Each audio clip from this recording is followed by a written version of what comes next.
ते पोहोचत असतात आणि त्या स्पर्धेला हातभार लावण्याचं काम जे सातत्यपूर्ण करत असतात. एक गुड ॲडवायझर आहेत. क्रिकेटच्या माध्यमातून भरपूर अनेक उन्हाळे पावसाळे त्यांनी पाहिलेत आणि तरुणांना मात्र खूप काही चांगले संदेश त्यांच्या माध्यमातून असतात.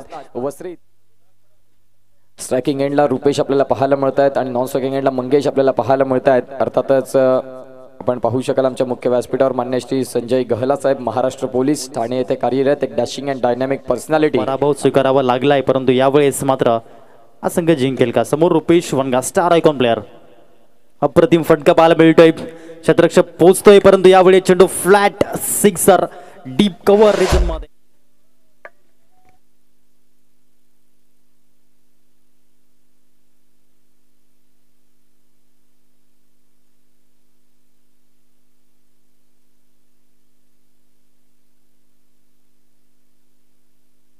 देऊया 22 सरब समोर रुपेश वनगा ऑन साइड ला फटका मात्र खेळलाय, चेंडू वन बाउन्स क्लिअर. सामना बरोबरी सुटलाय, 1-1 गुड दोन्ही संघांना विभाग गुण.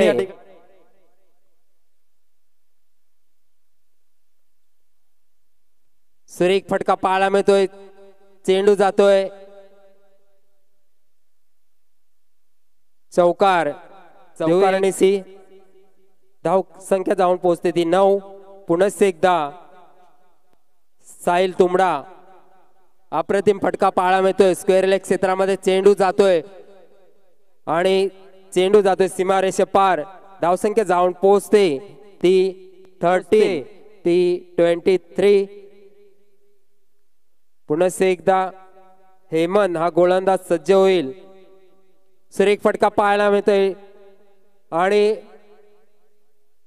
चेंडू जातोय ओर दिरो सीमारेषे पार आणण्याचा प्रयत्न करतोय. फलंदाजाला थांबवण्याचा प्रयत्न असेल. पुन्हा एकदा शॉर्ट ऑफ लेनचा चेंडू स्क्वेअर लेग क्षेत्रामध्ये चेंडू ट्रॅव्हल होईल. 1 बाउन्स 2 बाउन्स आणि चेंडू जातोय. मान्यवर देखील जोडले जात आहेत.